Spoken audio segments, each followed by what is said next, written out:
Mais il est 8h31 et donc nous allons démarrer. Effectivement, donc c'est la troisième réunion de l'année. La première n'était pas vraiment une conférence, mais nous avons souhaité faire une rencontre avec les membres, en tout cas les membres de la liste du RRA. Et voilà, et c'était un peu dans l'après-coup aussi, je vous le dis pour ceux qui n'étaient pas là, dans l'après-coup de notre retour d'Israël, de notre délégation, puisque nous sommes allés donc rencontrer des chercheurs israéliens. Et en guise d'introduction là, juste dire que nous avons effectivement commencé des projets de recherche avec les chercheurs israéliens. Voilà, c'est donc des projets démarrent. Alors, je dois faire entrer les gens en même temps que je parle. Voilà.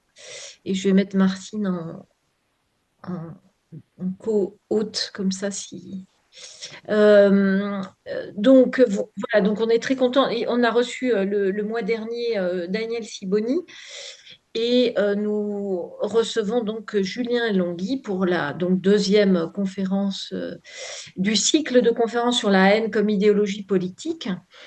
Et vous allez nous parler donc des récits extrémistes et des enseignements que vous avez tirés de votre recherche pluridisciplinaire. Donc, vous êtes professeur des universités en sciences du langage à Cergy-Pontoise. Je refais rentrer les gens. Et vous êtes aussi, vous êtes directeur du laboratoire Agora et vous coordonnez le projet Horizon Europe Arenas. Vous nous direz un peu ce que c'est. Et vos travaux portent sur l'analyse du discours politique, la linguistique appliquée et les discours extrémistes. Donc moi, je vous ai connu, je crois, par Ruth Amossi. Voilà, donc c'est elle qui m'a parlé de vous, il me semble.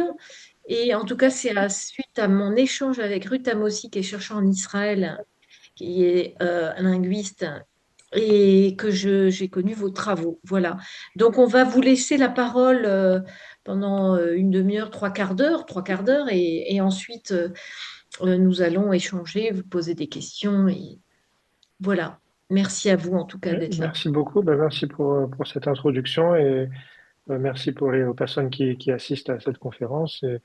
Alors, comme vous voyez dans mon titre, je ne colle pas forcément exactement à votre cycle annuel. J'ai essayé, on verra à certains endroits, de relier aux questions d'idéologie ou de discours de haine.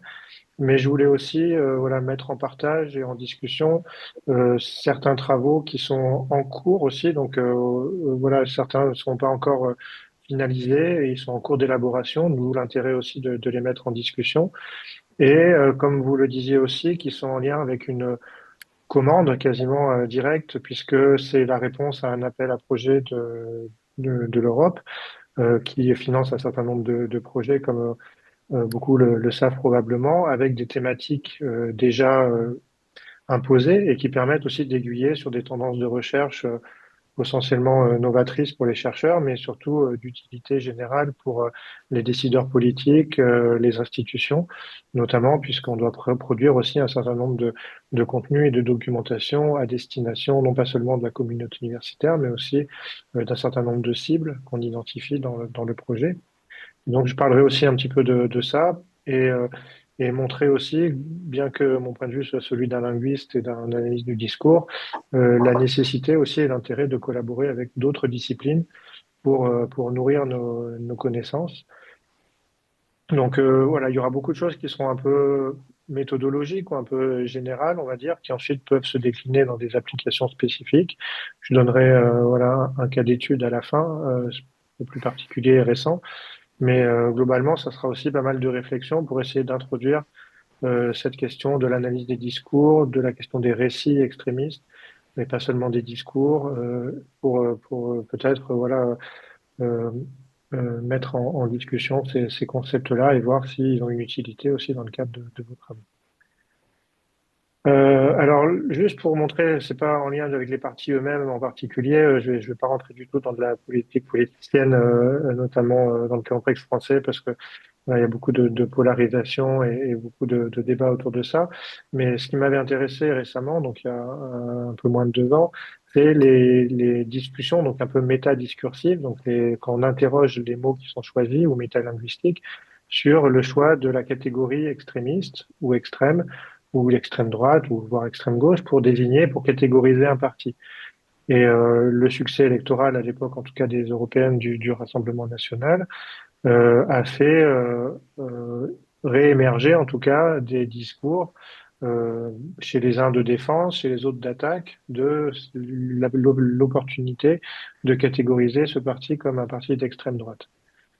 Et les éléments de langage, notamment à l'époque, on voit ici une citation de Sébastien Chenu, qui était vice-président, qui est toujours vice-président du RN, expliquait, nous ne sommes pas d'extrême droite, nous sommes un parti patriote et souverainiste. Si on n'est pas d'accord avec Emmanuel Macron, on est éminemment placé comme étant d'extrême droite. Donc, il y a cette idée de moduler, de défendre en fait cette catégorisation, enfin de se défendre contre l'application de cette catégorisation en resémantisant certains traits caractéristiques, ici notamment patriote et souverainiste, et donc en rendant cela de manière plus qualitative, c'est-à-dire en ajoutant des qualificatifs et des traits distinctifs sans pour autant les faire tendre vers une classification qui serait celle d'extrême droite.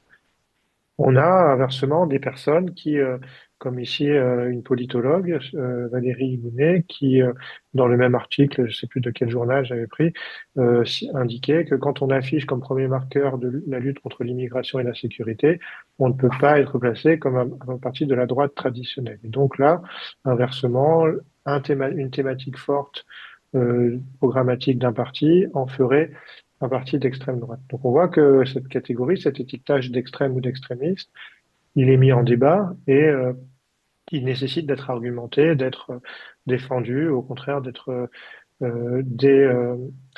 voilà, enfin, décrédibilisé en quelque sorte. Oui, alors, une partie de ces critiques était sur le traitement asymétrique aussi du Rassemblement national vis-à-vis de la France insoumise, puisque, on le verra dans la diapo suivante, mais je fais un petit teasing, en fait, selon les classifications officielles, au moment des élections, on a une classification qui est faite des partis et de leur représentation je veux dire, enfin, donc, sur la latéralité de gauche à droite, et ces partis sont positionnés de cette manière-là. Et on voit que le Rassemblement national est positionné comme un parti d'extrême droite, alors que la France insoumise est considérée comme un parti de gauche. Et donc, au même moment, ça a eu un certain nombre de débats, finalement, euh, du point de vue souvent des détracteurs, finalement, de la France insoumise, qui ne comprenaient pas ce traitement, pour eux en tout cas, asymétrique, entre deux partis qui, pour eux, ont les mêmes caractéristiques extrémistes, ou en tout cas qui trouveraient que la France insoumise serait plus extrémiste que le Rassemblement national, mais pour autant n'aurait pas cette étiquette qui est un peu évidemment décrédibilisante pour les personnes qui s'en revendiquent. Et donc, voilà, on voit bien que finalement, chez les citoyens, chez les commentateurs et chez les politiciens eux-mêmes, il y a un dissensus possible, en tout cas, à propos de cette catégorisation et que étiqueter un parti comme étant extrémiste ne va pas de soi.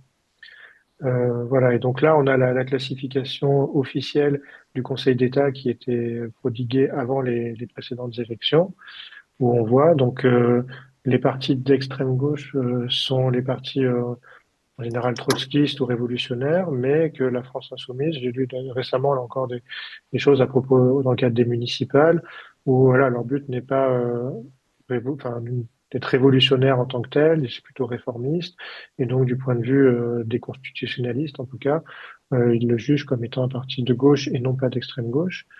Et on voit dans le bas que des partis comme Renaissance ou comme pardon, Reconquête ou le Rassemblement national, eux, sont identifiés comme extrême droite avec justement un certain nombre de critères, évidemment, voilà, sur lesquels je reviendrai.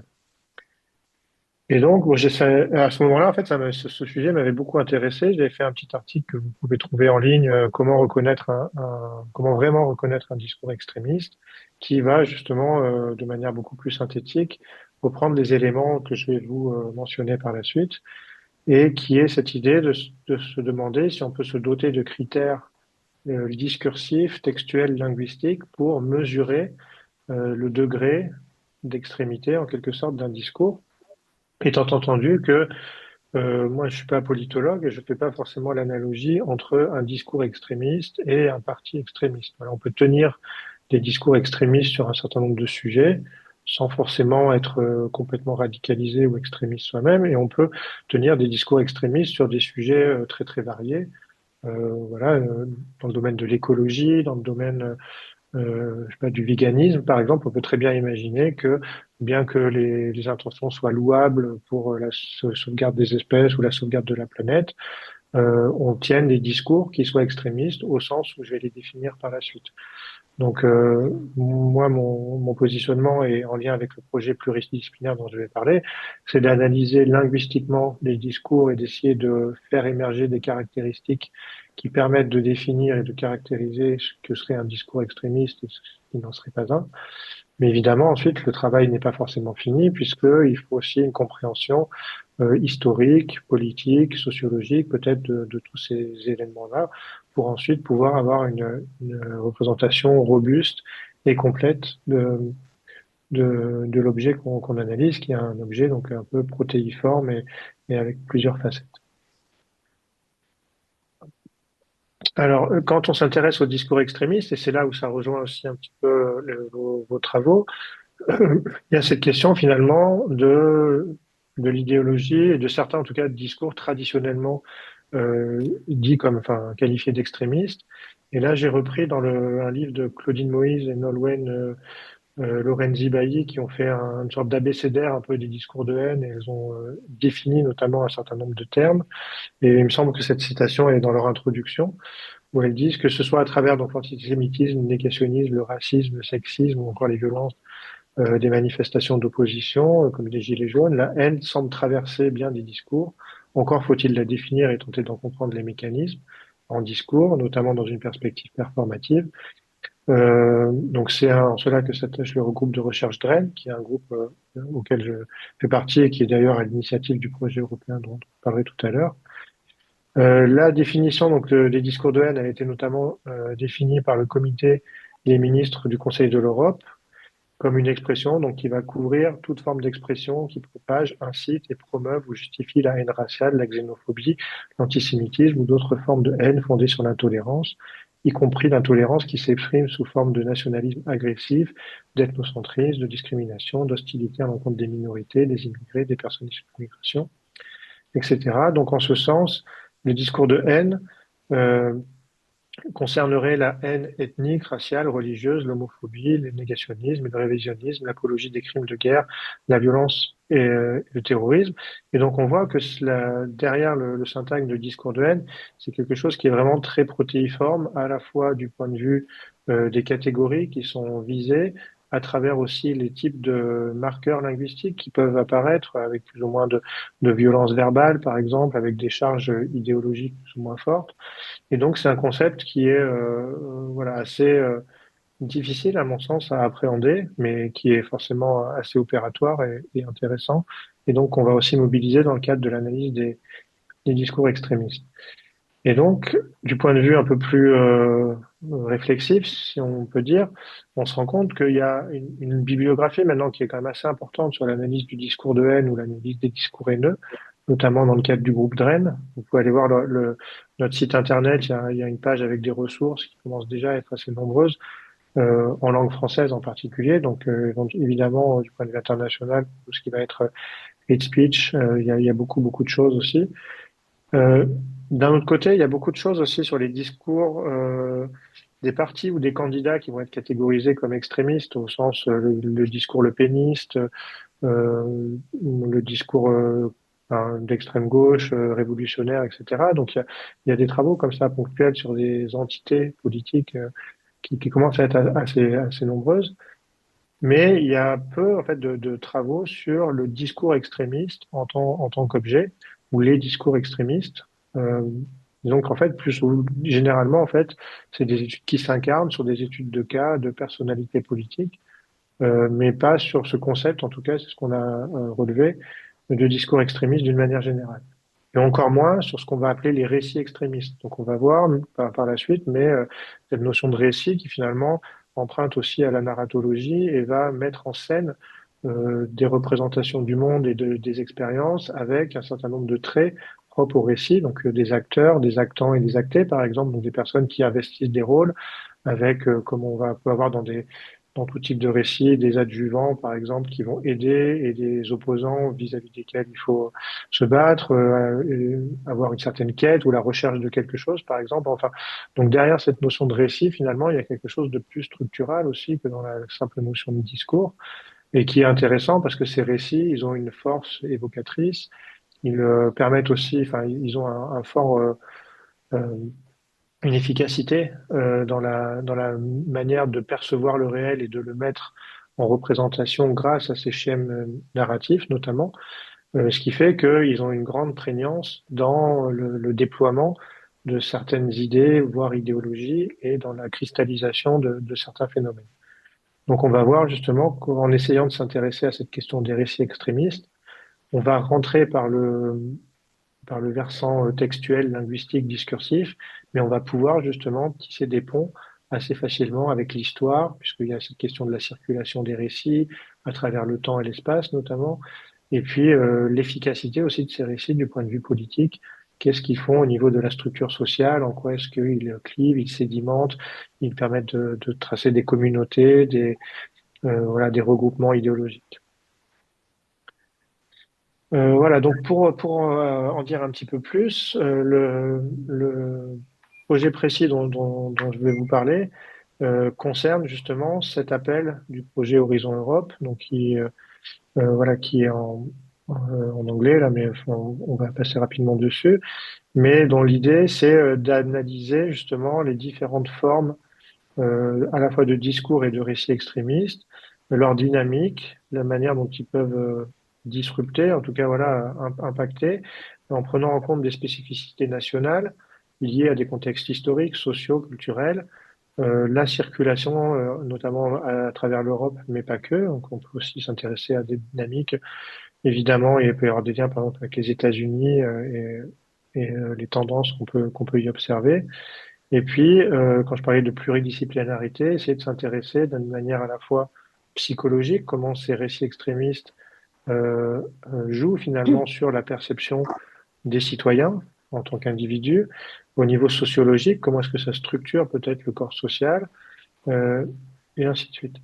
Et donc, essayer aussi de mesurer la pénétration de cet extrémisme, notamment à travers les médias sociaux et les discours voilà, qui peuvent être tenus dans différents contextes. Donc le projet voilà, j'ai la chance de coordonner s'appelle ARENAS, Analysis of and Responses to Extremist Narratives.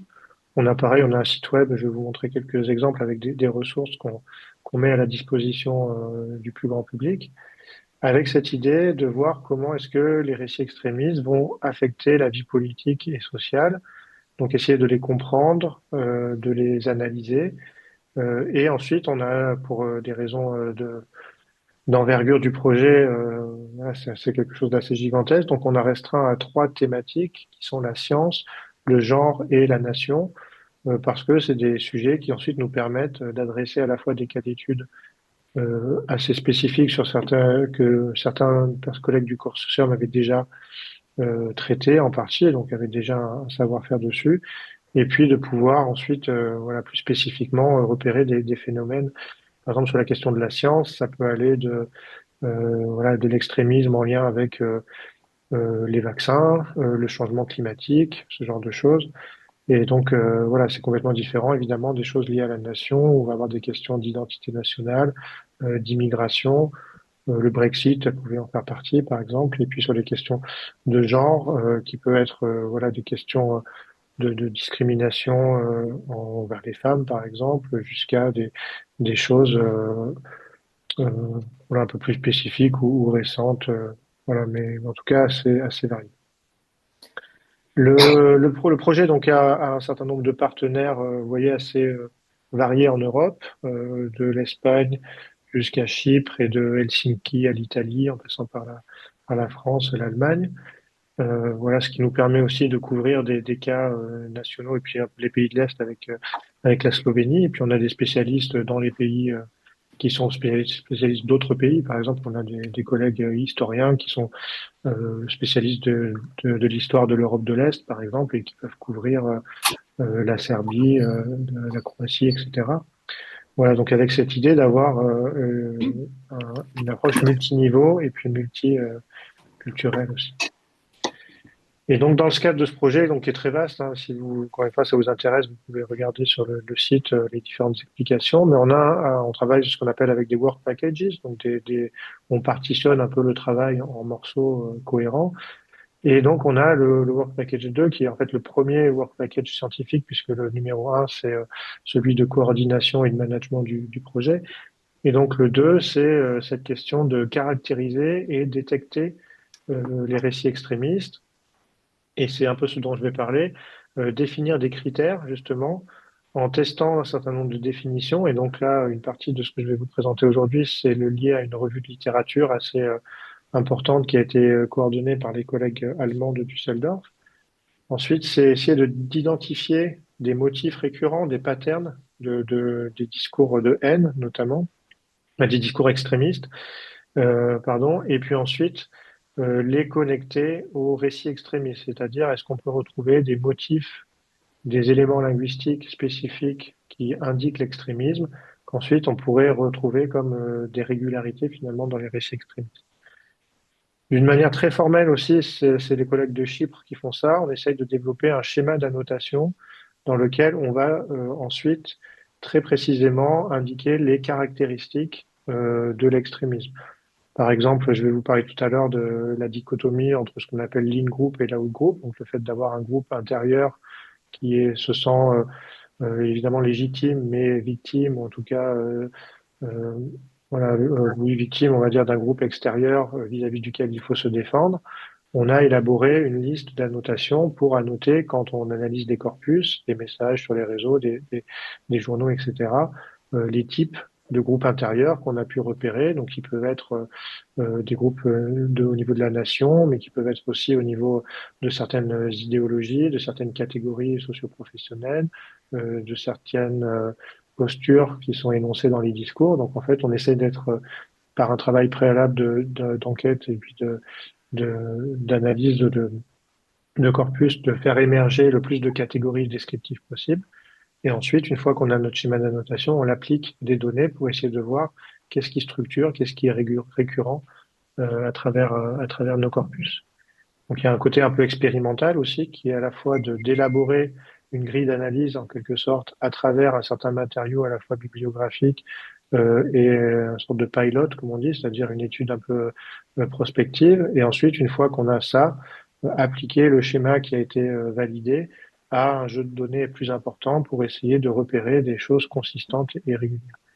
Avec l'objectif, on travaille avec des informaticiens aussi, d'essayer alors, un algorithme, c'est peut-être beaucoup, mais en tout cas des outils ou des moyens de détection de cet extrémisme, de la même manière que des outils existent souvent pour réguler tout ce qui peut être cyberharcèlement ou ce genre de choses. Voilà, on pourrait imaginer offrir ensuite à des institutions enfin, qui voudraient ou des plateformes des outils qui permettraient de détecter des signes d'extrémisme. Voilà, et puis comprendre aussi cette dimension idéologique de radicalisation qui permet aussi d'adhérer finalement à des postures extrémistes. Et ça, c'est plutôt des collègues qui vont faire des tâches plus liées à de l'ethnographie, aller rencontrer des groupes de militants dans des contextes extrémistes pour essayer d'avoir avec des interviews et des interactions des récits un peu plus biographiques aussi et de comprendre ces positionnements finalement qui amène à adhérer à ces discours et donc, in fine, souvent à ces idéologies. Bon, ça, je vais passer assez vite. Donc, sur notre site, comme je vous disais, il y a un certain nombre de ressources qui sont téléchargeables gratuitement. Par exemple, celle de gauche, là, Historical Roots of Extremist Narratives in Europe, a été coordonnée justement par les collègues historiens qui ont fait un gros travail, un peu enfin, une méta-analyse, si on peut dire, comme disent dans des biologistes là. Enfin, c'est-à-dire que voilà, ils ont compilé un peu tous les travaux qui existent sur l'extrémisme en Europe et ils en ont fait une sorte d'inventaire. Alors, un certain nombre d'entre eux sont spécialistes de ces extrémistes. Par exemple, Stephen Forti, qui coordonne ce work package et cette tâche, lui, il est spécialiste notamment de l'Espagne et de l'Italie. Donc, il a travaillé sur ces deux cas, il les connaît très bien. Mais voilà, pour certains cas, il y a eu un peu des revues de littérature aussi qui ont été faites. Et ce travail nourrit évidemment les autres work packages et les autres travaux parce qu'on comprend mieux finalement quels sont les motifs qui sont spécifiques à l'Espagne, à l'Italie, à l'Allemagne, aux pays de l'Est. Évidemment, chaque contexte a ses propres spécificités historiques qui expliquent aussi que ces racines de l'extrémiste, comme je traduis historical roots, sont différentes d'un contexte à l'autre, évidemment. Et puis, donc, dans le Work Packages 2, ce que je vous disais, enfin, la revue de littérature, que vous pouvez consulter aussi, voilà, Defining Extremist Narrative, où, avec les collègues allemands, on a voilà, compilé un grand nombre de travaux et on a essayé de les mettre en relation, finalement, avec nos objectifs du projet. Alors, je vais pas forcément tout lire, et puis il y a beaucoup de texte, puis je vois que le temps passe déjà beaucoup vite.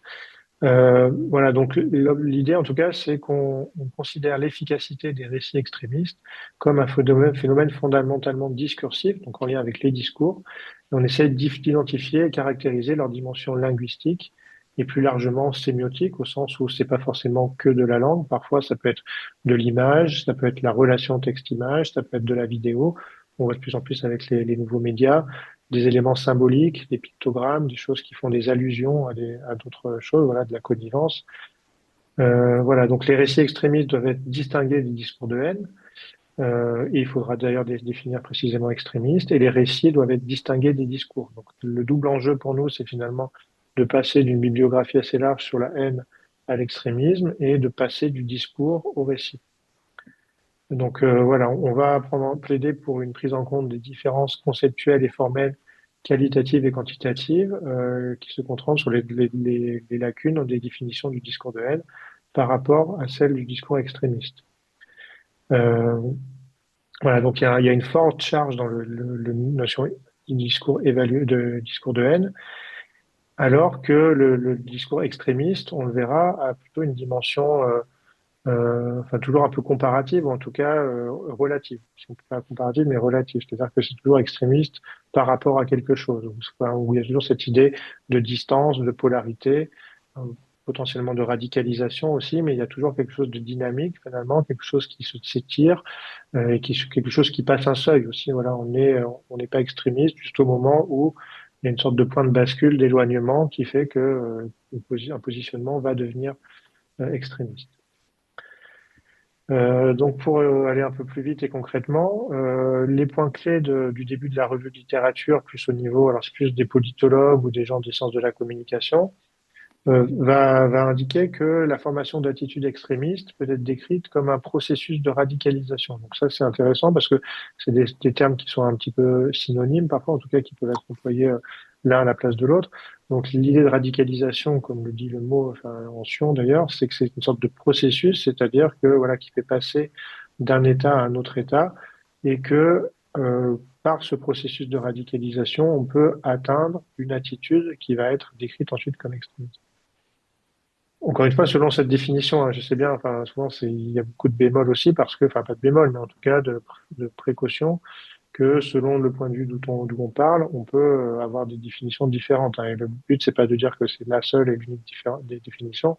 Le but pour nous, en tout cas, c'est de nous doter d'une définition qui soit suffisamment consensuelle dans le groupe et opérationnelle pour qu'on puisse la faire fonctionner ensuite sur des cas d'études.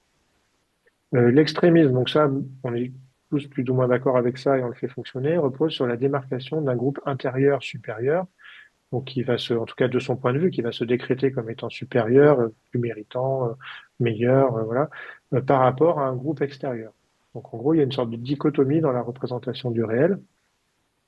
Et afin de préserver le groupe intérieur, il est nécessaire, donc d'un point de vue encore une fois extrémiste du groupe intérieur qui va être dans cette attitude, d'infliger un mal grave. Ça, c'est une traduction qui est un peu littérale, voilà, typiquement un type de violence au groupe extérieur. ça peut être de la violence physique, mais ça peut être des discours haineux, justement, ça peut être de l'insulte, de l'injure, du cyberharcèlement, enfin voilà, toute une série de choses vis-à-vis d'un groupe qu'on va juger justement comme dangereux pour le groupe dans lequel on est et qu'on représente. Et donc l'extrémisme suppose aussi, selon cette définition, toujours une volonté unifiée du groupe intérieur à laquelle il n'existe pas d'alternative admissible. Une sorte de dogmatisme, et c'est là où justement cette notion de radicalisation, ou parfois on parle aussi souvent maintenant de polarisation, est importante, c'est que cette radicalisation fait que le- l'échange et l'interaction avec l'autre groupe est jugé comme impossible. Voilà, il n'y a pas d'alternative, il n'existe pas de consensus possible, on ne peut pas revenir en arrière. Il faut que cette démarcation, cette séparation qui est faite avec les deux groupes, finalement s'incarne dans une rupture totale et violente, du coup, souvent, puisque c'est ce qui va nécessiter c'est ce qui va permettre au groupe intérieur de remettre en arrière finalement ce groupe extérieur. Bon. Donc, en résumé, l'extrémisme, dans ce cas-là, peut être défini comme une caractéristique d'une idéologie qui repose fondamentalement sur la distinction nette entre un groupe intérieur et un groupe extérieur, les intérêts du groupe intérieur étant considérés comme manifestement et évidemment légitimes. Dans le même temps, le groupe extérieur est considéré comme une menace majeure pour le groupe intérieur et ou ses intérêts, raison pour laquelle les actes hostiles contre le groupe extérieur, mais s'ils ne sont pas explicitement encouragés ou mis en œuvre, sont considérés comme justifiés et peut-être inévitables en fin de compte.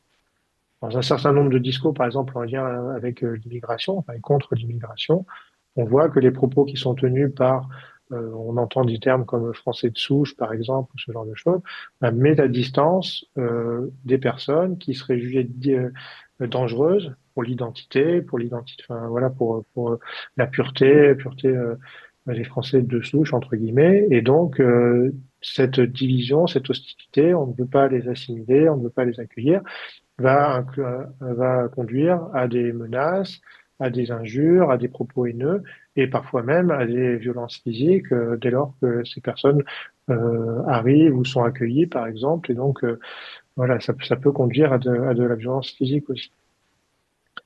Compte tenu donc de la légitimité perçue hein, comme évidente de leur cause, les extrémistes peuvent présenter les actes hostiles comme des actes d'autodéfense nécessaires. Voilà, on se défend, on défend notre identité, et donc ça, évidemment, ça se décline dans beaucoup de cas. Je parlais tout à l'heure de la santé, des vaccins ou autres, par exemple. Ben, on a eu à certains moments des choses très très polarisées avec justement les politiques publiques qui étaient vues de la part de certaines personnes comme des ennemis qui voulaient leur imposer un vaccin qui allait les rendre malades et qui était, enfin, voilà, donc peu importe, que chacun on voit midi à sa porte, mais en tout cas dans les discours et tel que ça s'incarnait, on avait vraiment cette distinction qui fait qu'on avait des actes de violence, de sabotage, de destruction, par exemple, qui montraient bien que voilà le groupe intérieur se considérait comme étant dépositaire du savoir, de la vérité sur l'immunité, les vaccins, la pandémie,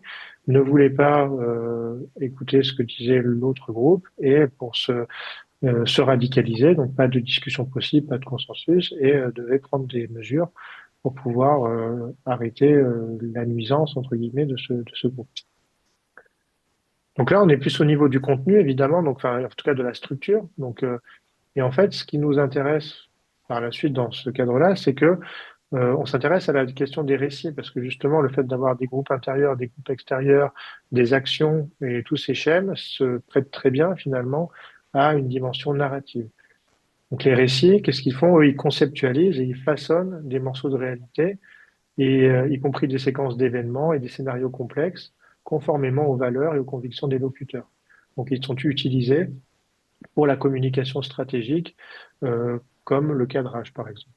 Et les récits étendent leur influence par une diffusion répétée à grande échelle, en s'ancrant dans la mémoire individuelle et collective.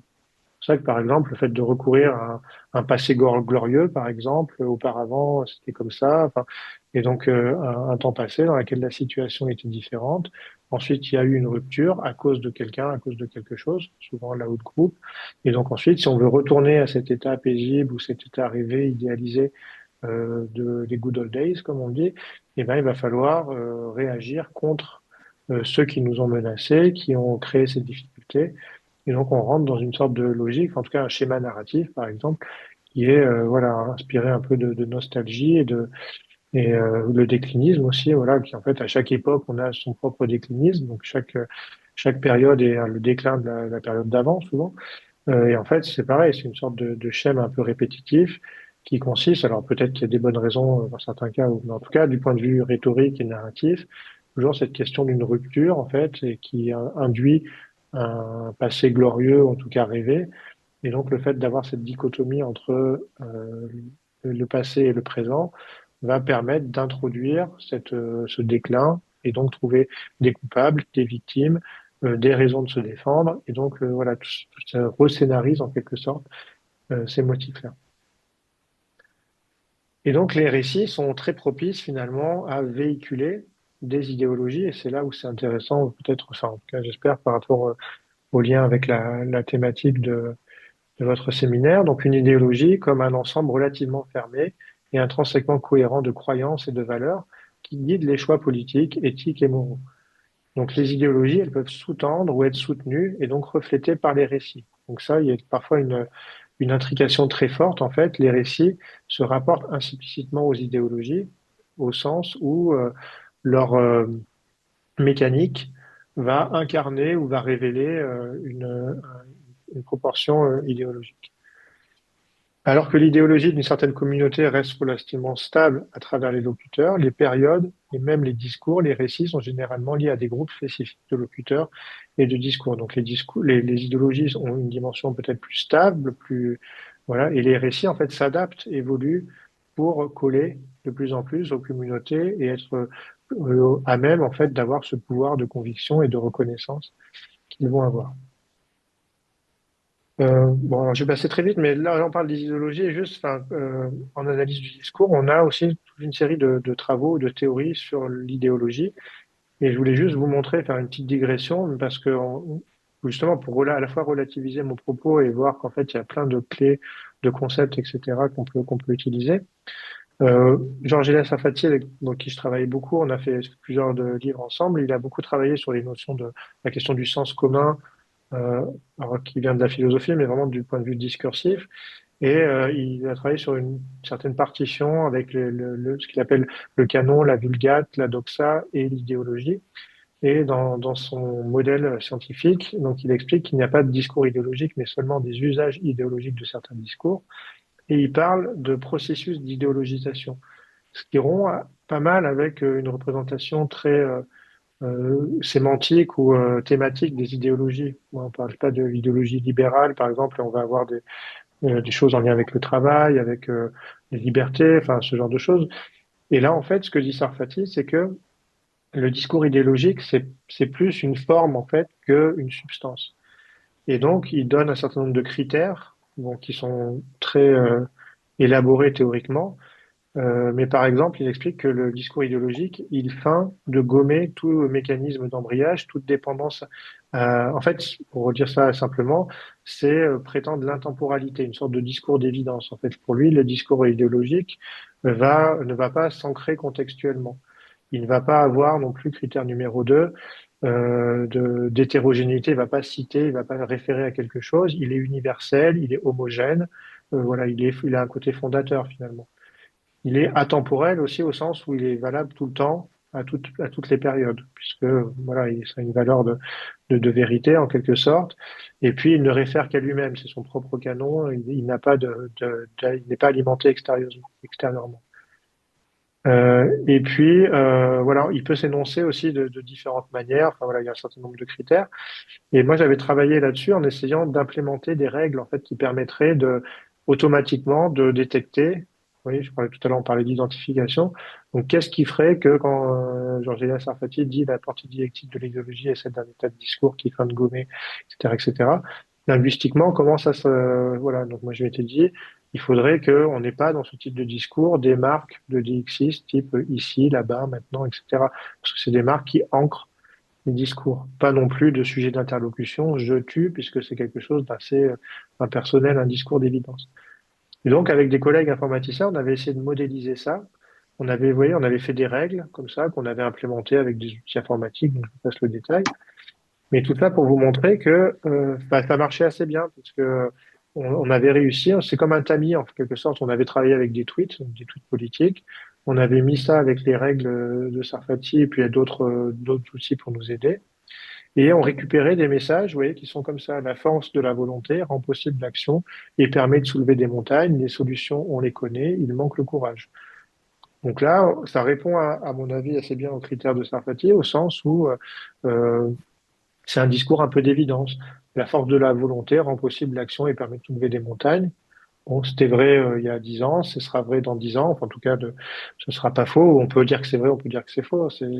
Voilà, bon, c'est quelque chose d'un peu axiomatique, peut-être. Enfin, ouais, une sorte de maxime aussi. Voilà, on n'a pas de prise en charge, on ne sait pas corréler à un contexte particulier. Donc voilà, en tout cas, dans ce cadre discursif-là, c'était aussi intéressant et on essaye de le reprendre en compte, mais vous voyez que c'est très multi-niveau, donc voilà, c'est très compliqué. Mais de prendre en compte aussi dans l'analyse des, des récits extrémistes cette question de l'idéologie au sens où ce n'est pas que qu'est-ce qui est mis en discours, mais c'est aussi de quelle manière est-ce pris en charge énonciativement. Et est-ce que justement on a cette espèce de simulacre de discours de vérité, de discours général, un côté un peu proverbial aussi, qui a du point de vue du récit une grande force aussi. Voilà, dès lors qu'on énonce des choses comme étant des espèces de vérité générale sans contradiction possible et désancrées, ça peut avoir une force de conviction aussi très forte.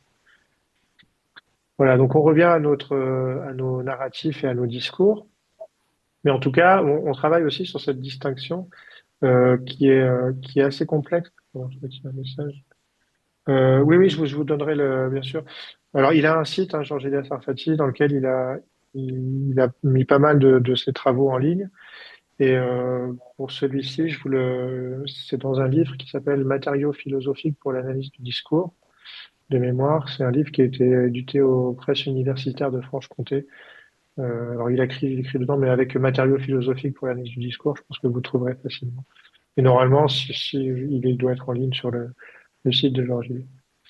Euh, voilà. Et donc, bon, je vais pas aller trop loin non plus, mais enfin, tout en détail, mais il y a ce travail qu'on essaye de faire conceptuel qui est pas évident sur le lien entre récit et discours. Et donc, comme on voit par exemple la dernière petite puce, les récits ne peuvent être reconstruits et analysés qu'en relation avec les discours dans lesquels ils émergent. C'est-à-dire qu'on va considérer le discours comme une sorte de, voilà, pas que la production, mais l'événement de parole, voilà, la production en quelque sorte, mais à l'intérieur desquelles peuvent se structurer des séquences qui vont être narratives, au sens où elles vont intégrer cette dimension narratologique avec des personnages ou des groupes, des événements, des actions.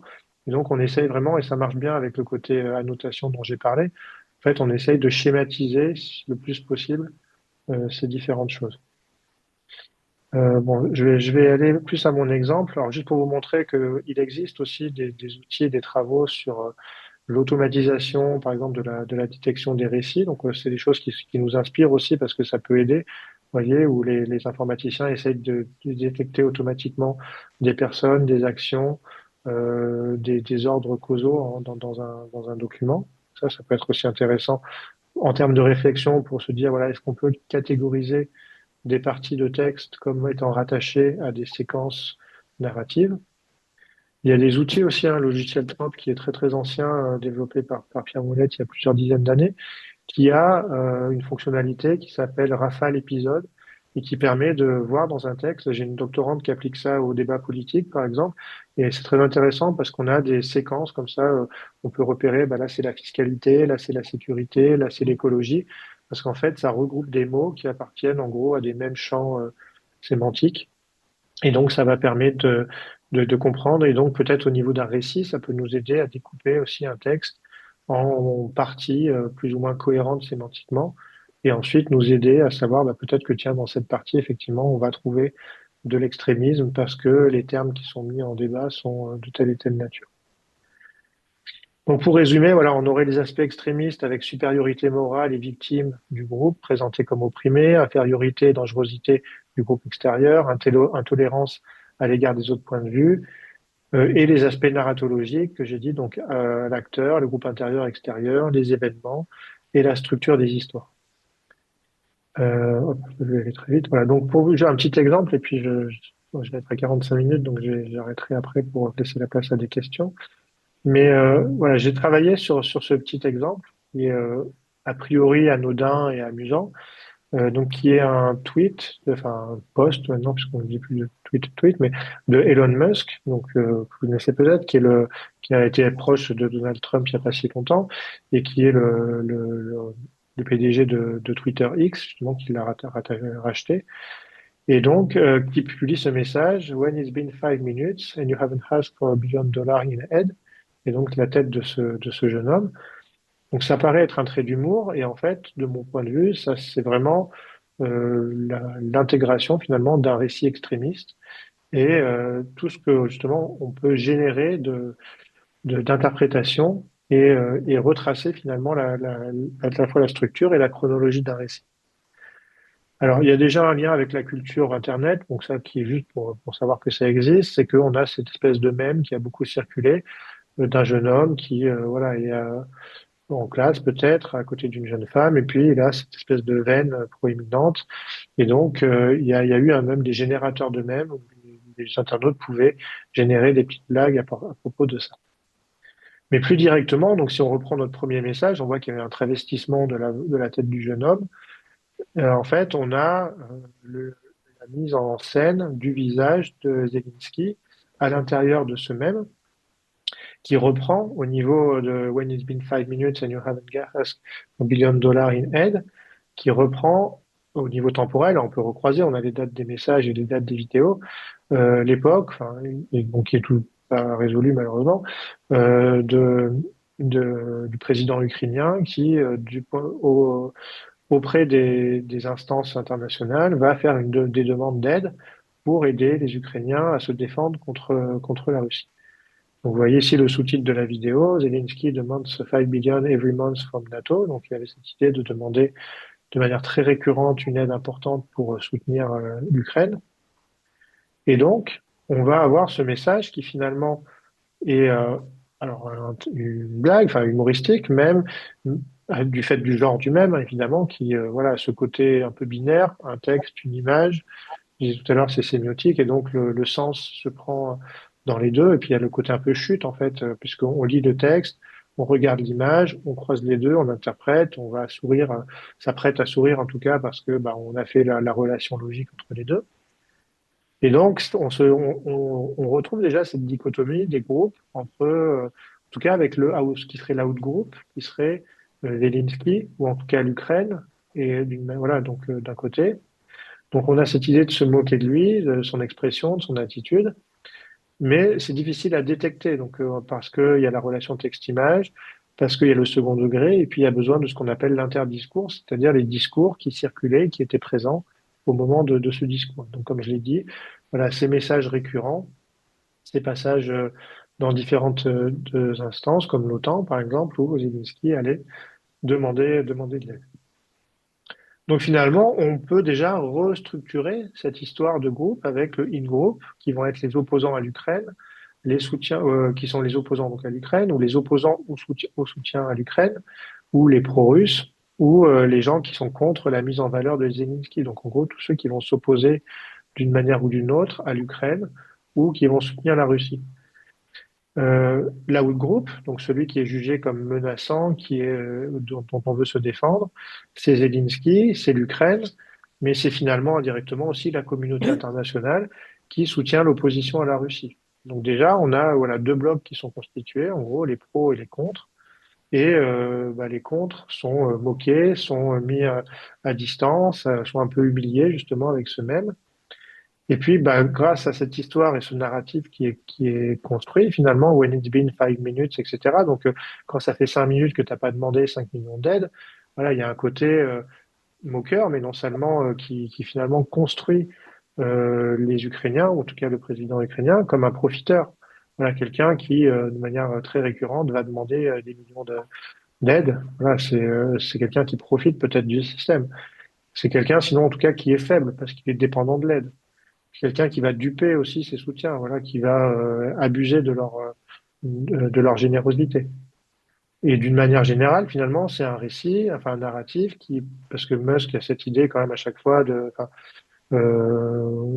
freedom of speech beaucoup. Enfin voilà, le système, les gens nous mentent, on peut, voilà, et voilà ce qu'il faut dire, le système dit ça. Et donc il y a cette idée qu'il y a des récits officiels qui sont pro-ukrainiens et qu'il faut aider l'Ukraine, qu'il faut les soutenir. Et donc de son point de vue, en tout cas, il faut se méfier des récits officiels pour retourner aussi la valeur du héros et des victimes. C'est-à-dire que Zelensky est un peu érigé comme un héros et, euh, et les Ukrainiens sont vus comme des victimes. Et en fait, de son point de vue, il faudrait rechanger, enfin retourner un peu les choses, en tout cas, et qu'ils deviennent des coupables. Et les victimes seraient finalement dans l'autre camp. Donc, voilà, ce que je trouve intéressant, c'est que simplement dans un tweet avec un mème en quelque sorte et quelque chose qui peut paraître humoristique, si on tire les fils, en fait, on reconstitue en fait cette dimension extrémiste au sens où, voilà, et en tout cas, il y a moquerie, il y a dénigrement, et donc on a quand même une violence verbale en tout cas, qui est associée à ça. Et alors, ce qui m'intéresse aussi, c'est voir comment ces récits circulent en fait. Et donc là, dans la sphère francophone, on a Florian Philippot, par exemple, qui a repris ce message et qu'il a intégré dans son propre narratif. Donc décidément, Elon Musk se lâche de plus en plus et rend de plus en plus fou le système. Il vient de tweeter contre Zelensky. Quand ça fait 5 minutes, il a pas demandé 1 milliard dollars d'aide. Cette liberté d'expression, donc on retrouve, hein, et de ton doit être défendue à tout prix, car les mondialistes feront tout pour imposer l'uniforme de la pensée, ainsi que la censure. Donc là, ce qui est intéressant, c'est que donc il y a une sorte de traduction en fait qui est faite avec les guillemets évidemment de Philippot, mais plus que cette traduction, il y a une sorte de translation, en tout cas, ou de transposition de l'interprétation et justement du récit qui est mis en scène par Musk dans le récit qui est celui finalement du canevas de Florian Philippot, qui est contre le système, la liberté d'expression, la censure, etc., qui sont les leitmotifs qu'il défend sur son compte Twitter à chaque fois. Donc, on va retrouver des termes comme le système avec un grand S, j'insiste. Donc, voilà, il existe un système qui est on va dire le premier ingrédient évidemment du complotisme. Les mondialistes, donc ça c'est, enfin, j'avais travaillé sur le East et l'isme il y a longtemps sur les discours de Jean-Marie Le Pen en particulier, avec cette idée que quand on dit les mondialistes ou le mondialisme, bah, ça idéologise le phénomène. Donc, on ne parle pas de la mondialisation, mais on parle du mondialisme. Ça veut dire qu'on ne parle pas d'un processus, mais on parle d'une idéologie. Ça veut dire que si on parle d'une idéologie, il y a des gens à l'œuvre, il y a des gens qui tirent les ficelles, qui tirent les manettes, etc. L'uniforme de la pensée, donc voilà, la pensée commune, la bien-pensance, le système, ça c'est quelque chose qu'on entend beaucoup, qu'on a pas mal entendu aussi avec les auditions là de Radio France, il y a pas quelque temps, voilà, le système. Donc, il existe un système et tout le monde pense pareil, voilà, et il y a ce qu'il faut dire selon le système. Et puis, la fameuse censure, évidemment, qui est que, voilà, on empêche de dire des choses, alors même que, bon, voilà, c'est des gens qui ont une audience très forte et beaucoup euh, voilà, qui sont pas censurés du tout, mais en tout cas, il y a cette épée de Damoclès supposée qu'il existe une censure. Et donc, finalement, dans ce storytelling, enfin, je parle de storytelling parce qu'il y a une mise en récit, finalement. Voilà, il y a le lien entre une simple moquerie, alors je mets des guillemets parce que c'est pas qu'une simple moquerie, mais ça va s'intégrer en tout cas dans une sorte de récit conspirationniste, pas un jugement de valeur, hein, c'est simplement parce que voilà, il y a cette idée que il y a le système qui est à l'œuvre, il y a les mondialistes, donc qui ont organisé la mondialisation, qui ont conçu un système dominant, qui véhicule une pensée unique et dans laquelle la liberté d'expression, de la liberté de penser a disparu. Voilà, donc finalement, c'est pareil, cette petite traduction, si on la rescénarise avec des catégories un peu narratives, on obtient ce genre de choses. Et donc, j'ai oublié de changer. Donc, c'est pas Salmon, j'ai oublié. Enfin bref, c'est dans un livre en lien avec Salmon, mais c'est un autre auteur qui a théorisé ça. Voilà, on a un storytelling dans lequel on va avoir les ingrédients aussi de. Ah non, voilà, c'est Soulier, pardon. Soulier 2006. Par exemple, il y a quand on caractérise un storytelling, il y a la temporalité. C'est-à-dire que, bah, c'est comme dans un récit, il y a un avant et un aujourd'hui et un après. Et en gros, le fait de parler de censure, qu'est-ce que ça veut dire? Ça veut dire que finalement, avant, il y avait une certaine liberté d'expression, mais qu'aujourd'hui, elle est en danger puisqu'on risque d'être censuré. Donc derrière, une sorte d'intentionnalité, comme Fouillé le dit aussi. C'est la mise ensemble d'éléments disparates, la guerre en Ukraine, la question de la liberté d'expression. Paf, on mélange les deux. Les gens ne peuvent plus rien dire contre Zelensky, par exemple. Donc la signifiance, la morale de l'histoire, c'est l'uniforme de la pensée. Et donc du coup, il y a une sorte d'identification envers notamment Philippot, qui devient une sorte de héros qui se bat pour la liberté en quelque sorte. Donc c'est lui qui devient le héros que Zelensky prétendait incarner. Et puis il y a une sorte de capacité transformatrice, c'est-à-dire que de victime de la censure, il devient une sorte de combattant de la liberté et donc incarne ce combat. Ou peu importe voilà, le cas de telle ou telle personnalité, juste cet exemple, je trouve qui est intéressant parce que ce système de commentaires sur les réseaux sociaux, il est très fréquent et puis il y a des reprises, des repartages, des reposts. Il y a cette idée à mon avis, d'imbrication, voilà, des récits les uns dans les autres. Et voilà, ce qui m'amène un peu à la conclusion de cette intervention, mais qui est que, voilà, cette question de récit, en particulier de récit extrémiste, à la fois elle est complexe à définir. On a essayé de donner un certain nombre de caractéristiques tout à l'heure, notamment un peu topologiques sur la représentation des groupes, de leur distance, de cette radicalisation qui les oppose, du statut de victime et de coupable et des actions qui en découlent. Mais ces récits, en fait, ils sont rarement isolés. Et en fait, souvent, ils s'intègrent à l'intérieur de d'autres récits où ils se mixent les uns les autres. Donc, il y a cette métaphore un peu des poupées russes que je trouve intéressante parce qu'en fait, on peut, comme ça, ouvrir un récit, on en trouver un autre, on en retrouve un autre. Et de la même manière, voilà, sur la censure, la liberté d'expression, on peut encore tirer des fils de cette manière-là et aller très loin. Bon, voilà. Et pour conclure aussi, ce genre de travaux me semble intéressant parce que les recommandations que font les institutions sur les contre-discours ou la manière de répondre à ces discours extrémistes ou des discours de haine, souvent, vous voyez que les registres recommandés sont le registre pédagogique ou testimonial. Et notamment, ils déconseillent l'humour. Et pour le cas de Musk, ce qui est intéressant, c'est que le Parlement ukrainien a réagi en utilisant la même image, en mettant la tête d'Elon Musk dedans et en utilisant ce message, donc when it's been 5 minutes and you haven't spread Russian propaganda. Et donc il y a cette idée que bah, finalement, si l'humour peut être une forme de contre-discours ou de contre-narratif.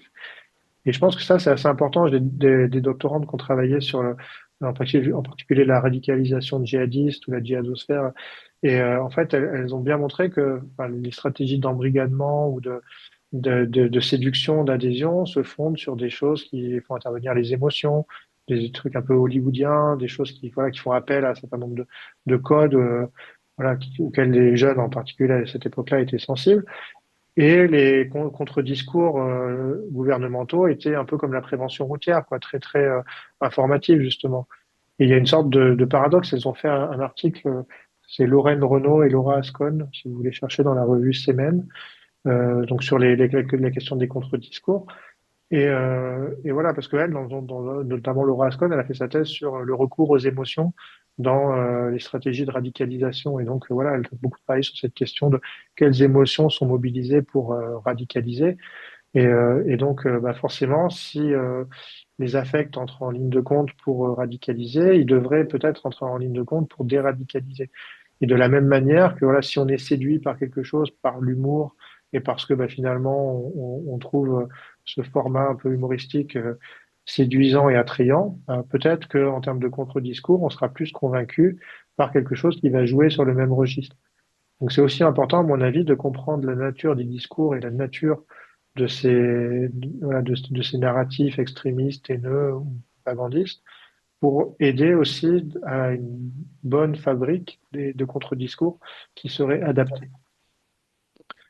Voilà, bon, j'avais un exemple sur la discours scientifique, mais j'ai publié dessus, vous pouvez regarder, enfin, c'est en ligne sur la communication parascientifique de Didier Raoult, où j'ai rien contre la personnalité en tant que telle, mais c'est plus sur, de la même manière, la manière dont il a créé des dichotomies entre, enfin, voilà, les élites, les stars, et puis enfin, la contradiction avec les conseils scientifiques et une sorte de violence verbale aussi, voire, donc, voilà, donc pour conclure, parce que j'ai pas mal dépassé, je m'en excuse. En tout cas, j'ai pas plus de diapo de conclusion parce que je savais que je serais en retard. Mais voilà, en tout cas, ce que j'ai essayé de mettre en valeur, c'était voilà, cette complexité en quelque sorte de la notion de récit et de récit extrémiste, qu'on m'a dit des notions qui circulent dans le débat public et que tout le monde, et a raison, hein, s'approprie, utilise, que forcément il y a beaucoup de définitions, on l'a vu, il y a les politologues, il y a voilà, sociologues ou autres qui vont avoir des définitions plus sur le corps programmatique, par exemple, on l'a vu au début avec la question de l'immigration, par exemple, mais on a vu que bah, finalement, nous, dans notre définition, on essaye de s'extraire un peu du contenu mis en discours pour essayer déjà d'aller plus sur quelque chose d'un peu topologique en quelque sorte ou de la structure des récits pour comprendre comment fonctionne cette sorte voilà, de radicalisation ou de polarisation dans les discours à travers justement la création d'une dichotomie, d'une représentation du réel non seulement binaire mais irréconciliable et dès lors qui va justifier ou légitimer, en tout cas du point de vue de ceux qui produisent ces discours, des actions violentes, un rejet, une discrimination, et là, par rapport à la thématique aussi, peut-être des discours de haine, voilà, qui sont finalement un instrument au service de certains groupes pour s'opposer aux groupes qu'ils vont critiquer ou dénoncer. Voilà, et donc c'est évidemment aussi un travail toujours en cours, mais je serais ravi d'avoir vos questions ou commentaires et la suite. Bah, merci beaucoup, c'était absolument passionnant. On avait invité Laura Ascon il y a Ah, 2 ans. super, Oui, d'accord, oui, d'accord. tout à fait. C'est pas évident parce que donc pour contrer des discours, par exemple des discours antisémites. Donc là, vous parlez surtout sur les réseaux sociaux, c'est ça, parce que là, ce que vous montrez, c'est sur X. Donc Oui. de contrer, mais comment faire pour contrer euh, ces discours par l'humour, par exemple, concrètement, comment vous faites sur les en répondant, Alors, oui. enfin, en fait, là, c'est plus un constat, enfin, comment dire, c'est plus un constat. La dernière diapo que j'ai montrée, c'est pour montrer qu'en fait, le Parlement ukrainien, eux, ont choisi de répondre à ce discours anti-ukrainien de Musk par l'humour, Oui, justement, et que ce message a eu un écho très fort, qu'il a été très populaire et qu'en oui, fait, il oui. a décrédibilisé complètement l'émetteur. Et donc, à la fois un effet un peu boomerang, c'est-à-dire que voilà, le message haineux est revenu à l'expéditeur et ça a fait une grande mise en valeur finalement des Ukrainiens et de leur capacité. Donc là, c'est plus un diagnostic, en tout cas pour l'instant, en se disant que le registre humoristique qui était conçu au début comme un truc en rouge, c'est-à-dire surtout il faut pas l'utiliser, en tout cas n'est pas forcément à proscrire. Après, euh, comment il faudrait faire? Là, sur un même c'est plus simple parce qu'il y a un côté un peu miroir en quelque sorte. Voilà, on reprend la haine de l'expéditeur et puis on lui renvoie avec en travestifiant un de ses traits de caractère. Euh, mais honnêtement, je sais pas. Il faudrait voir. C'est-à-dire qu'il faudrait diagnostiquer quel est le positionnement de l'émetteur.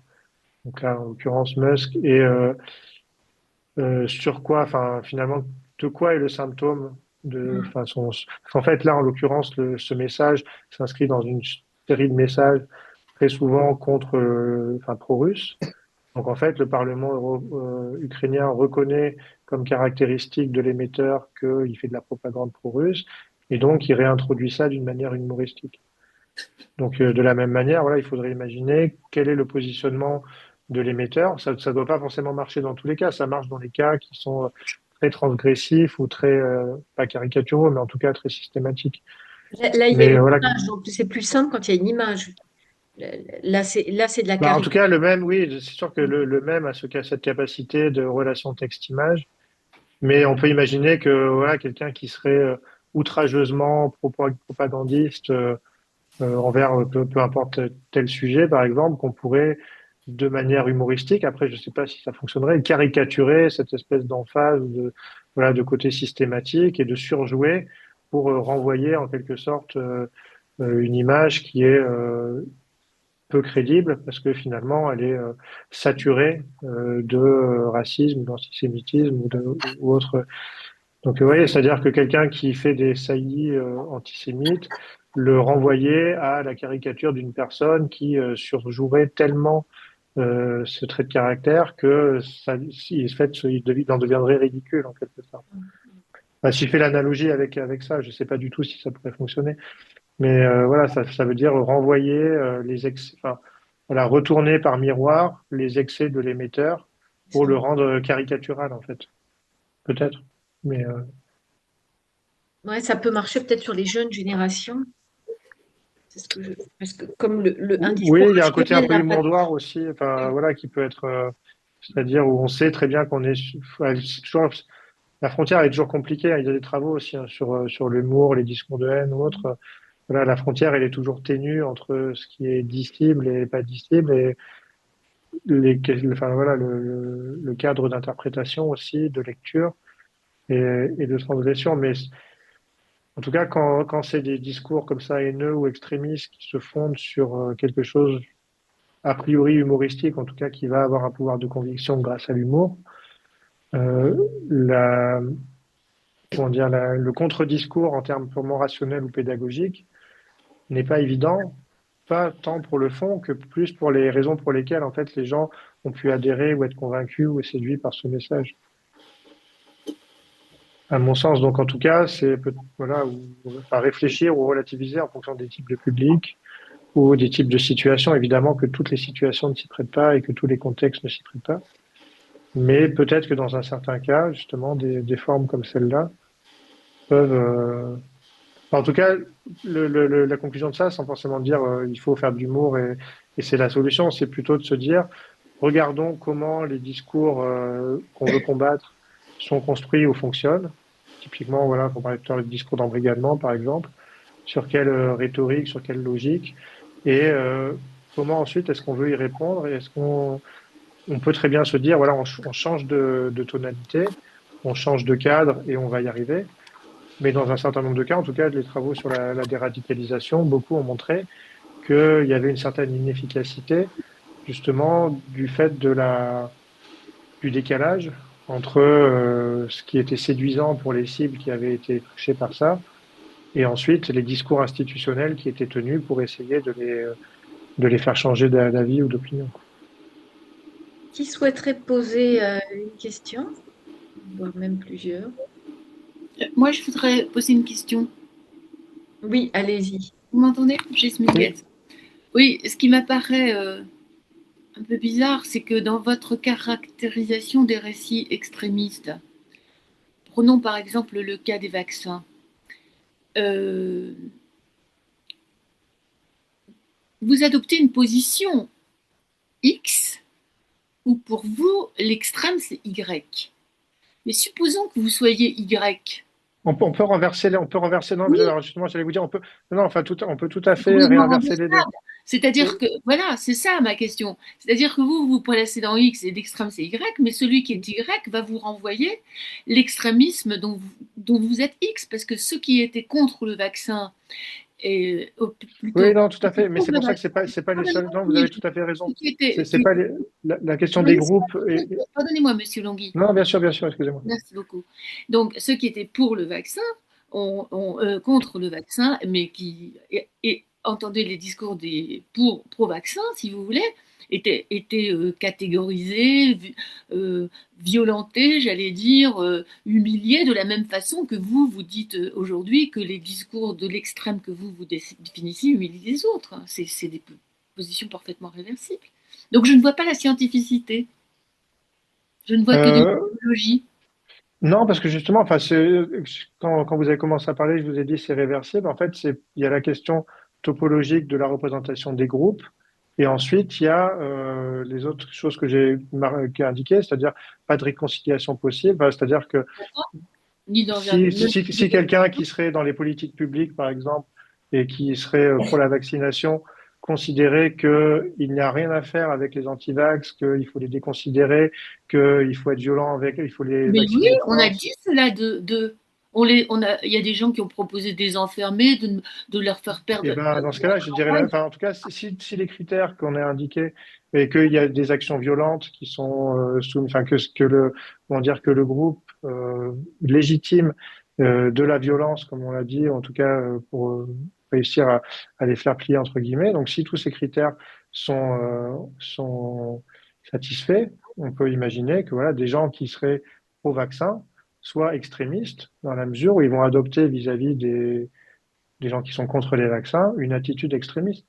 Mais Ben, bien c'est pas sûr, parce que vous avez d'un point parlé de... de groupe légitime, et donc la Non, légitimation, non, oui, c'est mais du ça, je l'ai dit plusieurs fois, c'est légitime du point de vue du groupe. C'est-à-dire que le groupe pouvoir. se conçoit comme, le Bah groupe se oui, conçoit comme légitime. C'est-à-dire que quand vous avez des personnes qui sont contre l'immigration, par exemple, et qui vont aller sur les plages pour empêcher les gens d'arriver, par exemple, eux, ils considèrent qu'ils sont légitimes pour défendre leur identité, défendre leur pays et sauver la civilisation.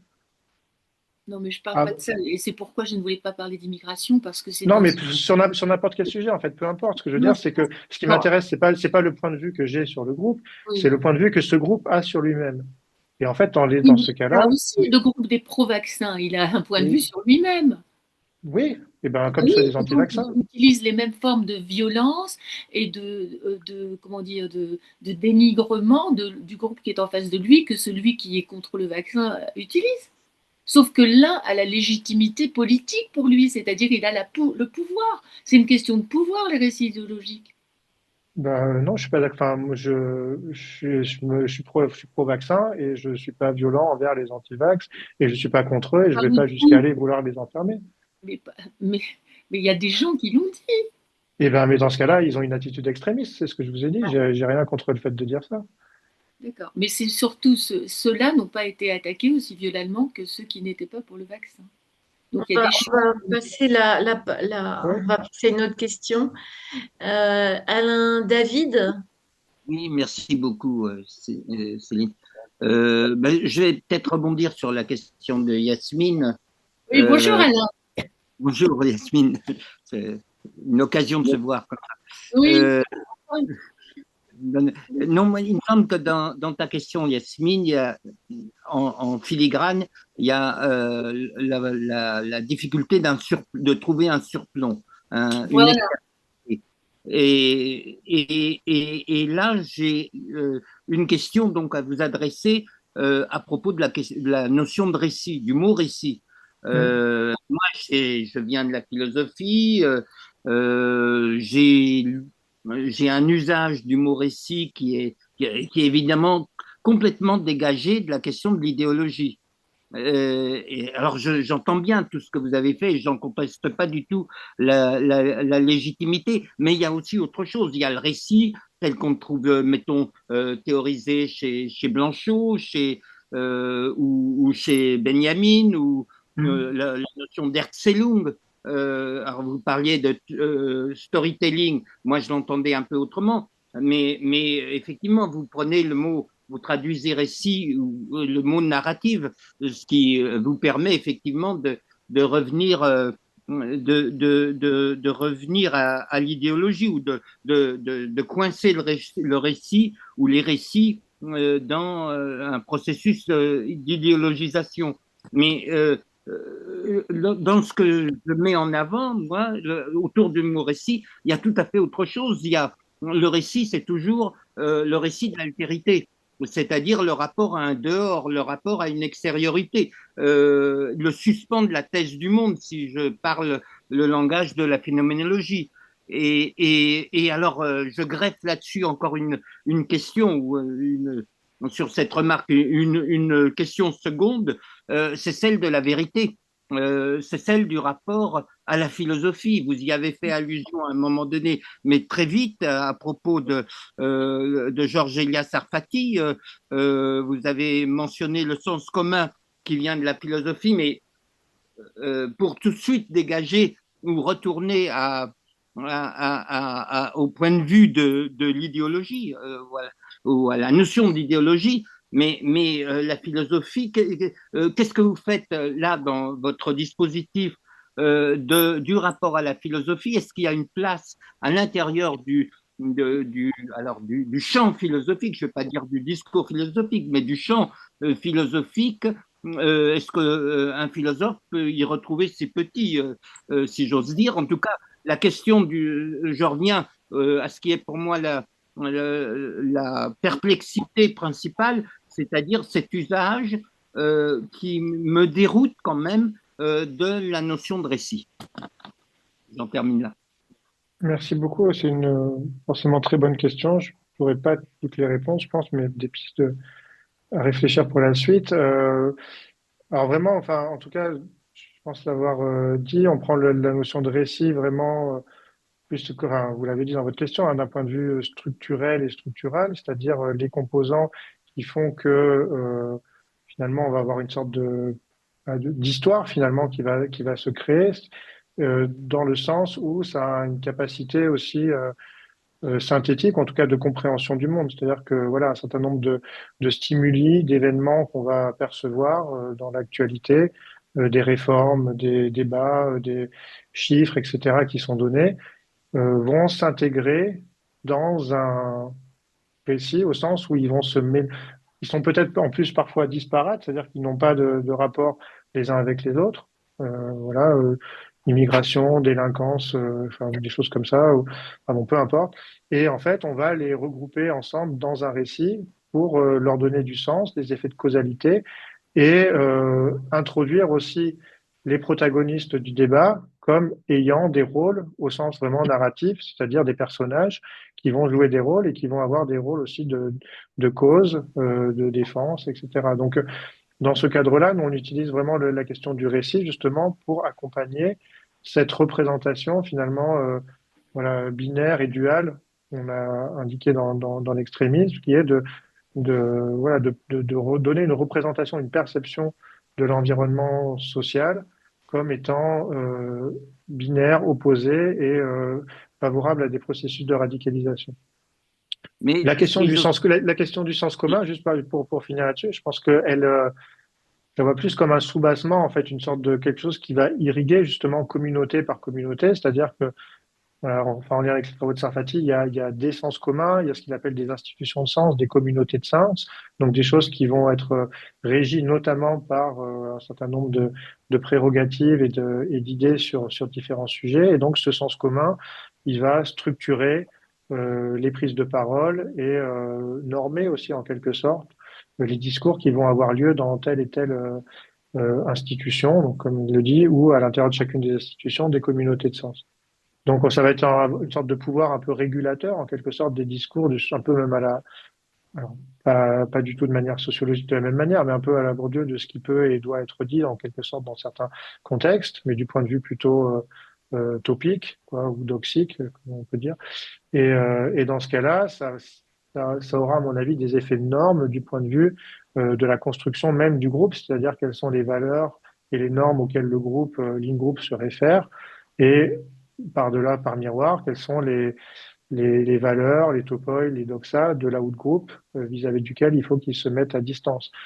Donc je pense que ça peut, enfin j'y avais pas pensé jusqu'à présent, mais je pense que ça peut s'intégrer en tout cas d'une certaine manière au sens où on va avoir l'injection d'un certain nombre de valeurs ou de positionnements qui peuvent caractériser les groupes. Et par rapport à ce que si vous vous disiez, permettez, oui, bien sûr, bien sûr. si vous permettez, Oui, je me greffe sur cette histoire du sens commun, et puis oui. je vais regreffer ma question au fond du récit sur cette question du sens commun.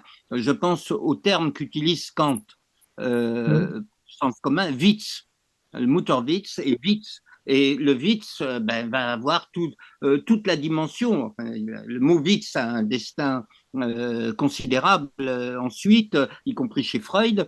Et ça introduit justement la force de la mise à distance, de la rupture, de la mise en distance par rapport à tout groupe, c'est-à-dire une nouvelle fois, vous parliez de l'humour comme contre-récit, mais moi j'entends, je ne sais pas si vous seriez d'accord avec ça, j'entends dans cette histoire de contre-récit le véritable récit, c'est-à-dire l'introduction de l'extériorité, l'introduction du dehors ou l'introduction de l'altérité par rapport à ce faux récit.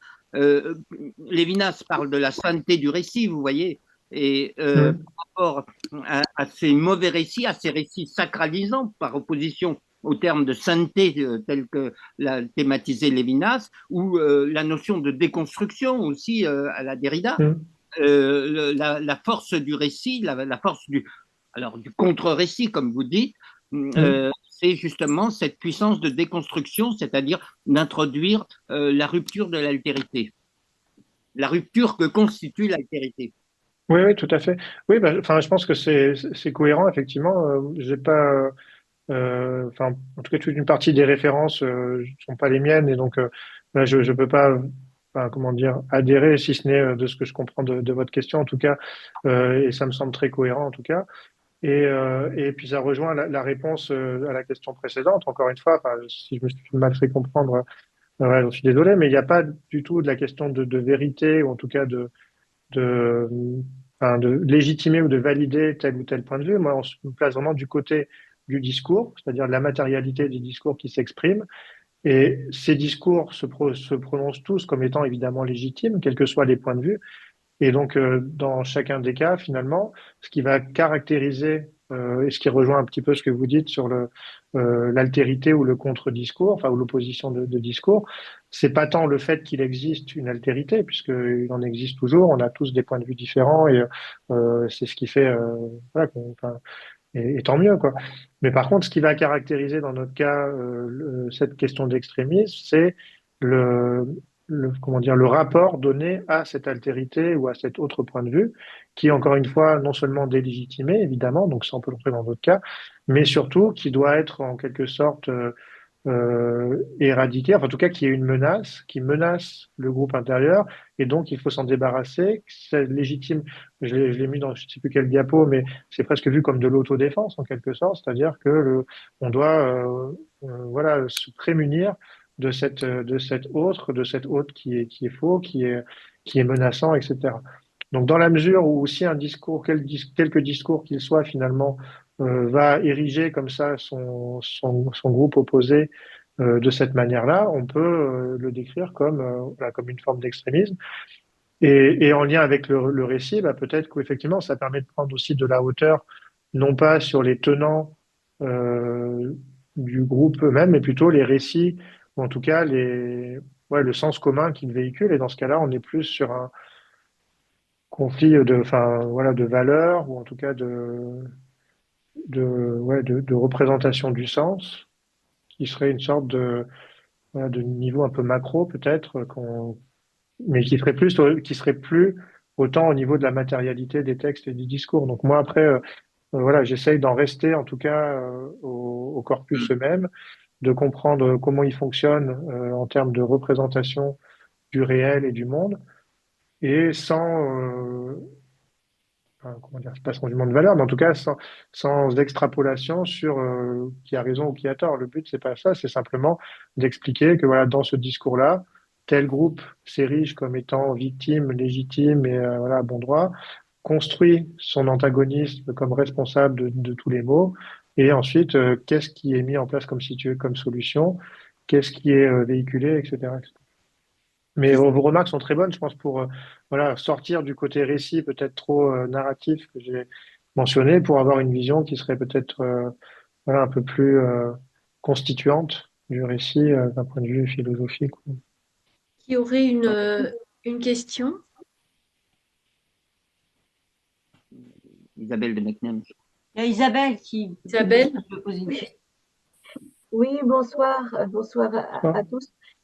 Moi, j'aimerais vous poser une question, alors pragmatique, mais qui va peut-être retrouver cette question de l'extériorité ou de l'altérité finalement. J'aimerais savoir si dans votre étude de corpus, vous avez élaboré des indicateurs ou des gradients de dangerosité de ces discours extrémistes. Euh, alors, actuellement, non. On a pour le mois de fin avril un livrable qui doit être fait par les collègues qui font les expériences en psychologie. Et donc, ils ont fait, alors c'est pas du tout mon domaine, hein, j'ai suivi un peu ce qu'ils ont fait et j'ai vraiment hâte de voir le résultat. Ils ont fait s'abonner et se désabonner des gens d'un certain nombre de comptes qui ont été, alors je pense, signalés ou décrits par les institutions comme étant extrémistes ou haineux. Et donc le but, c'est de mesurer la perception politique et sociale des panels en fonction du fait qu'ils suivent ou non et qu'ils consomment ou non ces contenus. Donc là, alors c'est pas exactement ce que vous dites de mesurer la dangerosité, mais en tout cas, c'est mesurer l'impact des récits extrémistes, enfin, de l'extrémisme, sur le comportement politique et la perception des gens vis-à-vis de l'actualité. Donc en plus, là, c'est comparatif entre la France, l'Espagne et Chypre, je crois. Donc voilà, ça va, il y aura un côté aussi un peu interculturel.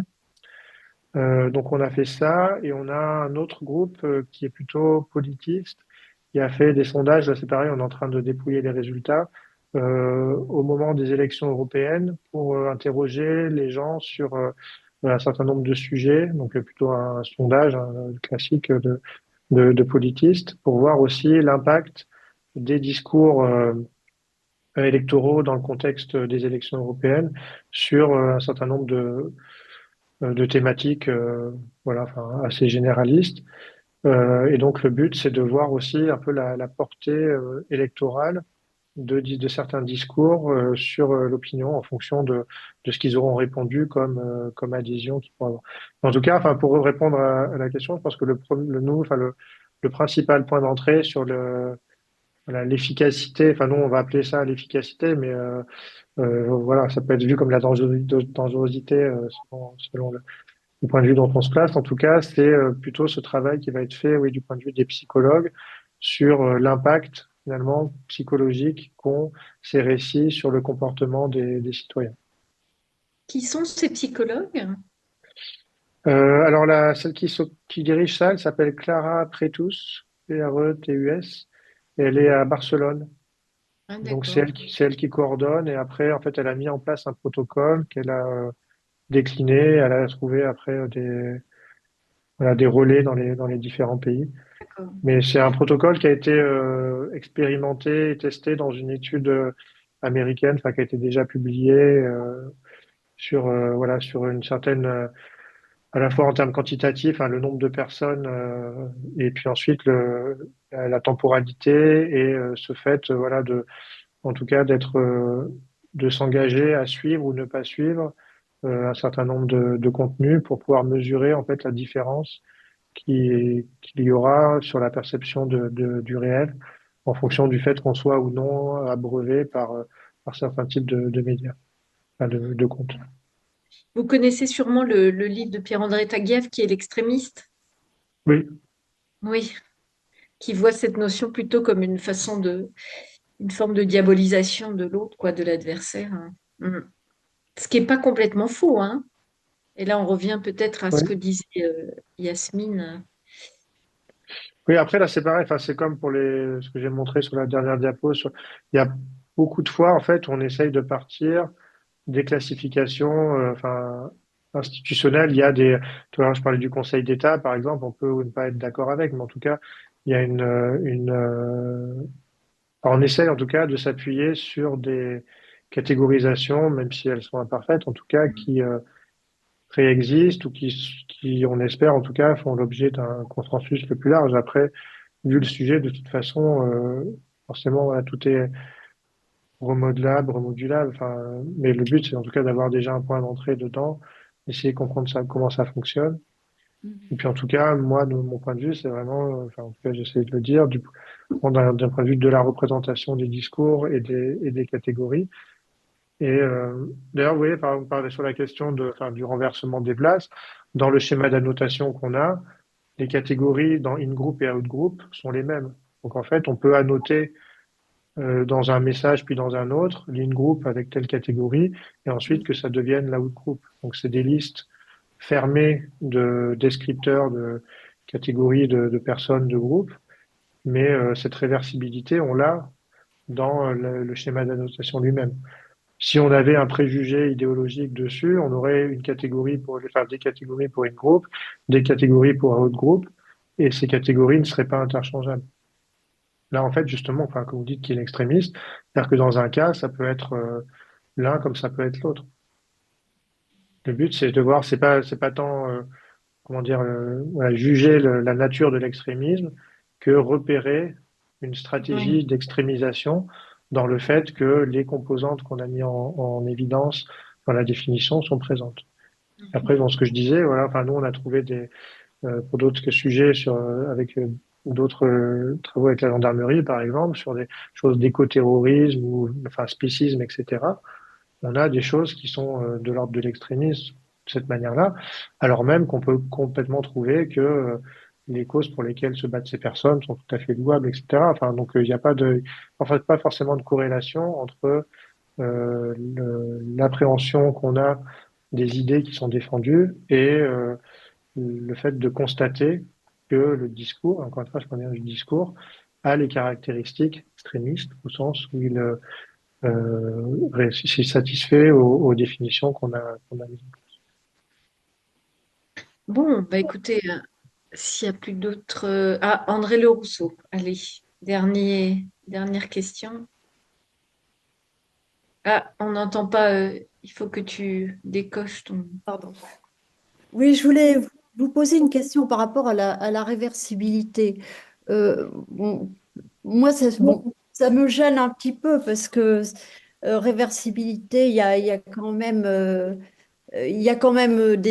d'un côté souvent des discours mensongers et puis de l'autre côté, il y a quand même des discours qui s'appuient sur la science ou autre quand on parlait des vax, anti-vax. On a l'impression, je sais pas, une première question, ça serait où sont exactement les valeurs dans tout ça, l'éthique? Et l'autre question que je voulais vous poser, c'est par rapport à la réversibilité. Bon, j'entends bien qu'il peut y avoir réversibilité, mais quand vous preniez au début l'exemple du discours contre l'immigration, il peut pas y avoir là de toute façon de réversibilité. Moi je sais pas, qu'est-ce que les migrants dans les dunes à Calais pourraient rétorquer au discours haineux qui est prononcé contre eux. Oui, bah force oui, probablement que dans certains cas, tout dépend le degré de, enfin le type de la nature des rapports, le degré de symétrie possible. Enfin, dans le cas des vaccins dont on parlait tout à l'heure, bon, on peut imaginer quoi, tous les protagonistes se considèrent, enfin, sont des citoyens français, etc. Et donc ils vont avoir le même type de statut dans le débat public et donc oui, voilà, ils peuvent avoir un statut réversible. Dans d'autres cas, Non. non. Enfin, je sais pas, j'ai pas testé toutes les. Enfin, attendez, il faudrait que je réfléchisse. Parce que, par exemple, dans les discours sur l'immigration, c'est pas forcément l'outgroup, c'est pas forcément les migrants, comme vous dites, mais ça peut être les personnes favorables aux politiques immigrationnistes, par exemple. Donc, dans ce cas-là, l'outgroup, c'est pas tant les personnes qui viennent, enfin, les immigrés que les tenants. Enfin, bien souvent, c'est ça d'ailleurs. On écoute, voilà, c'est depuis tant de temps la droite et la gauche, machin, etc. Donc, dans ce cas-là, l'outgroup, c'est pas les migrants eux-mêmes, mais c'est la classe politique, par exemple. Donc, voilà, ou enfin, moi, le monde de la finance, ou j'en sais rien. Enfin, oui, donc en fait, on n'a pas forcément enfin, le groupe visé n'est pas forcément la cause du mal qui est décrit non plus. Voilà, donc, je pense que ça, et dans ce cas-là, bah, ça peut être réversible au sens où c'est classe politique, ou ça peut être classe au pouvoir contre anti-système, etc. Et les deux peuvent s'inverser. Et après, oui, la question enfin, des valeurs, ça rejoint aussi un peu la question peut-être qui avait été dite sur la vérité. Euh, la réponse, et ça rejoint un petit peu, enfin, d'une manière un peu générale et peut-être méthodologique, la réflexion de Sarfati sur l'idéologie ou les discours idéologiques, c'est justement, enfin, je pense que ce travail sur le sens commun, la doxa, l'idéologie, c'est pour fait, caractériser des dynamiques discursives et des traits caractéristiques, enfin des traits caractéristiques au niveau vraiment énonciatif. Même quand Sarfati définit le canon, la vulgate, la doxa, il y a des traits vraiment très presque grammaticaux, j'allais dire, qui permettent de caractériser qu'est-ce qu'un discours canonique, qu'est-ce qu'une doxa, du point de vue des marques formelles qu'on va trouver en discours. Euh, voilà, donc ça ne veut pas dire que pour autant une doxa va être fausse et un canon va être vrai. Et de la même manière, ça ne veut pas dire que si comment dire des pro-vaccins ou voilà, font des discours extrémistes envers des anti-vax, c'est pas pour autant qu'ils ont tort ou qu'ils ont raison. Enfin, c'est simplement ils, ils construisent un système et une représentation dans lesquels même le fait si vous dites d'avoir raison du point de vue de la science, en tout cas, s'incarne dans une attitude extrémiste. Voilà, ça peut être considéré, je sais pas, comme du scientisme. Enfin, il peut y avoir une version extrémiste de la science, par exemple, qui fait que pour des raisons de science et de vérité, on va discriminer, éradiquer, etc., parce qu'on a raison et que les autres ont tort. Donc, il y a le fait d'avoir la science et qu'elle cautionne et qu'elle valide des choses, mais par contre, il y a le fait d'utiliser la science dans une perspective idéologisée qui conduirait à une représentation extrémiste. Donc voilà, enfin, toutes les combinaisons peuvent arriver. Justement, nous, ce qu'on essaie, enfin, en tout cas moi, ce que j'essaie de faire, c'est d'être plus modeste, en tout cas de ce point de, du point de vue du rapport à la réalité, aux valeurs et tout ça. Mais c'est déjà simplement d'essayer de repérer, et qu'on parlait de détection aussi au début, voilà, quels sont les symptômes qui permettent de se dire, bah tiens, là, on a l'émergence d'un phénomène de polarisation, de radicalisation, parce que on voit bien qu'on a une dichotomie, une dichotomisation, on exacerbe les différences, on empêche tout consensus ou tout recherche d'aménagement d'aller vers l'autre. On rejette l'altérité, justement par rapport à la question tout à l'heure. Voilà, l'altérité est vue comme fallacieuse, comme négative, comme dangereuse. Et donc, voilà. Et ensuite, je vais pas dire peu importe les points de vue, parce qu'après, bien sûr, dans les analyses, ça nous intéresse sur les cas d'études qu'on a. En tout cas, là, par rapport à ce que je disais aujourd'hui sur la question de caractérisation et de définition, c'est vraiment plus sur ces notions de, voilà, de rapport à l'autre à travers le discours. Bon, on va s'arrêter là. Merci beaucoup à vous, merci à tous et très bientôt, en février, prochaine conférence. Voilà, merci de votre fidélité et à très bientôt. Merci à Julien Longhi. Merci. Merci Merci. Au beaucoup. revoir. Merci Au beaucoup. revoir. Bonne soirée. Merci. Au revoir. Bonne soirée, au revoir.